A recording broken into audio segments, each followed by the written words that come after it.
Segera akan Anda ikuti Kojah Sastra bersama saya Ribut Ahwandi.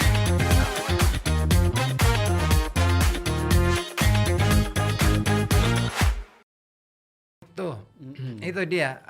Saya sepakat konsep minimalis. Iya. Ya kan, kalau kita mempelajari seni arsitektur itu kan ada konsep minimalis dan ternyata indah juga. Indah gitu. Itu yang kadangkala aku pikir apa ini nggak pernah dipelajari ya. Iya, sehingga ketika garap event itu ya pinginnya wah, tapi kosong. Dong sederhana. Ya memang sederhana, tapi karena bukan kesederhanaan itu bukan karena memang terkonsep pingin sederhana, tapi kelihatan mewah. Tapi sederhana karena miskin gitu loh. Iya, Aku tuh paling seneng tuh ngamat-ngamati kayak gitu sebenarnya kan. Paling seneng gitu. Untuk aku larikan ke konteks pertunjukanku, untuk aku larikan ke konteks-konteks event yang lain gitu kan. Memang yang pertama memang kita base-nya dulu nih, pondasinya dulu harus kuat. Terus yang paling penting adalah kadang kita seringnya itu lupa setelah kita dapat pondasinya, kadang kita lupa outputnya kan. Gimana tuh? Artinya ini kita bikin ini tuh apa sih? Nah akhirnya kita nggak tepat sasaran gitu. Iya. Harusnya kan kita juga memikirkan pondasinya, ya juga kita memikirkan outputnya. Otomatis itu maintenance-nya nanti kena. Ibaratnya gini, kayak uang gawe rumah lah. Aku pengennya mau duitnya mau 50 juta gitu kan. Nah ekspektasinya terlalu tinggi, yo repot. Iya kan. Aku pengennya rumah sing sederhana mungkin, tapi aku duitnya luwe-luwe. Ya ono sing kaya kuwi. Nah, menselaraskan itu kan agak repot, Kang. Betul. Menselaraskan agak repot, tetapi bukan berarti nggak bisa. Kalau aku sering mengatakannya gini, yang menarik dari dunia industri kreatif itu ada hal-hal yang istilahnya hal-hal yang sifatnya sangat memungkinkan. Itu base-nya dari mana kata memungkinkan itu? Ya hal-hal yang kolaboratif sebetulnya. Baik dari segi pemikiran kita, dari pemahaman kita, bahkan segi teknisnya. Contohnya, aku punya ekspektasi eventku pengen kayak gini, misalnya kita bicara event. Tapi ternyata equipmentku cuma segini.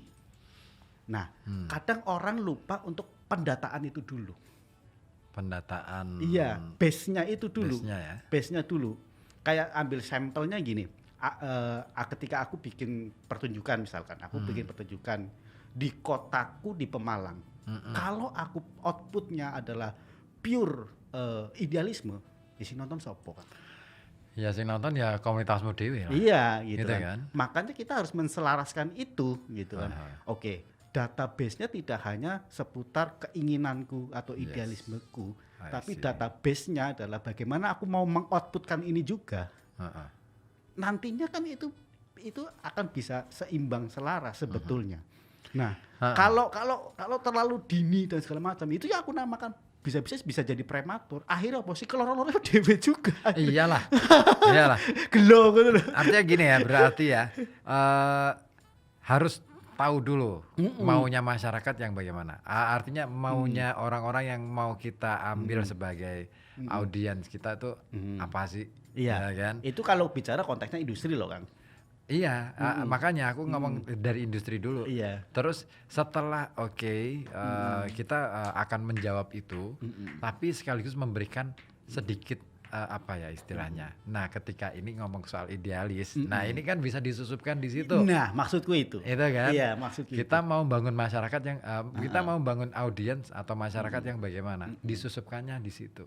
Sebetulnya di ranah pengambil kebijakan di pendidikan atau Kemendikbud atau apapun itu kan ada istilah yang menarik sebetulnya yang aku lihat, edutainment. Yes.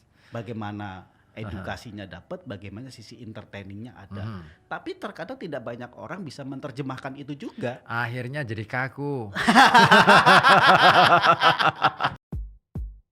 Punya puisi? Punya cerpen? Atau punya esai? Atau juga kamu punya rekaman pembacaan puisi kamu? Pembacaan cerpen kamu? atau rekaman musikalisasi puisi kamu? Kirimkan saja karya-karya kamu ke Koja Sastra. Alamatkan ke email kojasastra@gmail.com. Pastikan karya kamu diapresiasi dan diulas secara mendalam di Koja Sastra. Simak acara Koja Sastra setiap hari Kamis pukul 19.00 sampai 21.00 dari FM 91,2 Radio Kota Batik.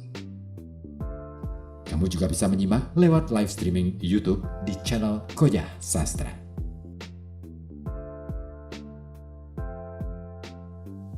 Dengan ilmu pengetahuan, kita bangun peradaban. Dengan teknologi, kita bangun kemajuan. Dan dengan sastra, kita bangun kehalusan budi dalam berkebudayaan.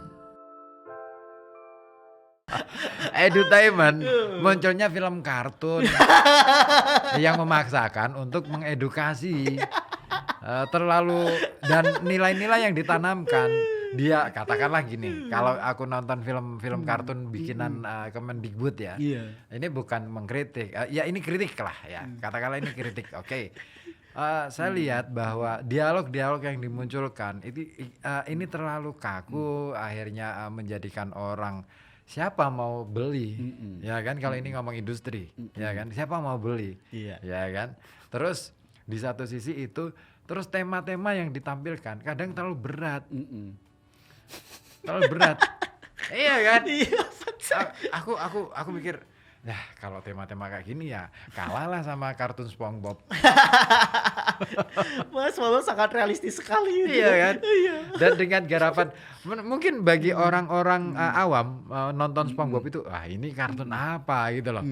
Tapi nyatanya banyak yang nonton, lebih banyak yang nonton SpongeBob daripada kartun-kartun edukasi itu. Nah ini kan persoalan yang harus dijawab juga. Artinya kreator-kreator ini harus bukan kemudian dibelenggu oleh sistem ya, tapi bagaimana juga sistem baru ini harus diciptakan supaya kemudian kreator-kreator ini juga akhirnya paham bahwa yang dimaui oleh masyarakat begini, yang dimaui oleh pemerintah juga begini. Oke, terus kemudian kita kawinkan, kan gitu ya? Iya, kan ada dua kata kan di situ, industri dan kreatif. Betul. Harus ada orang yang ngerti industri, harus ada yang ngerti kreatif. Yes. Oke, gua hanya bisa kreatif.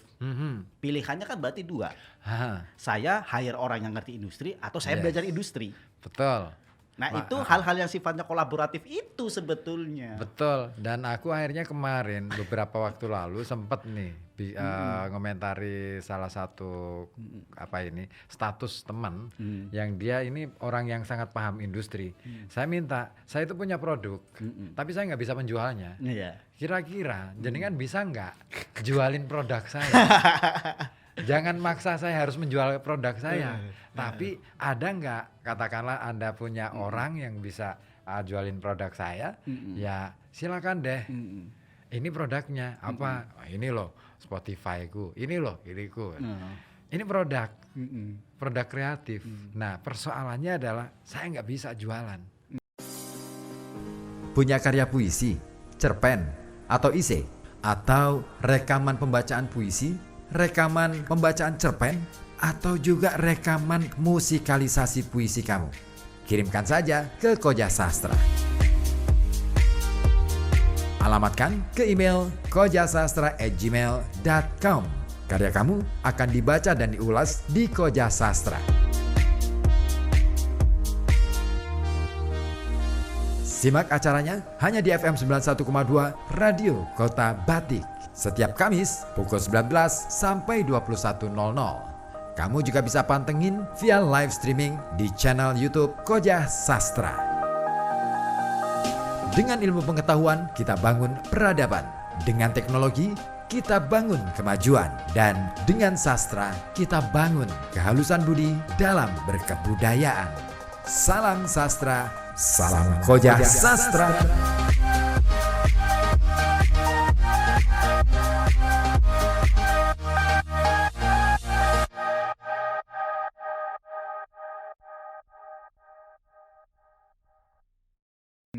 Konyol dong.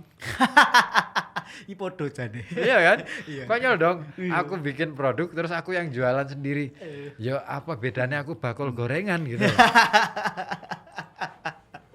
itu terjadi ketika awal-awal saya belajar berdagang di luar kesenian ya Kang. Di luar kesenian belajar.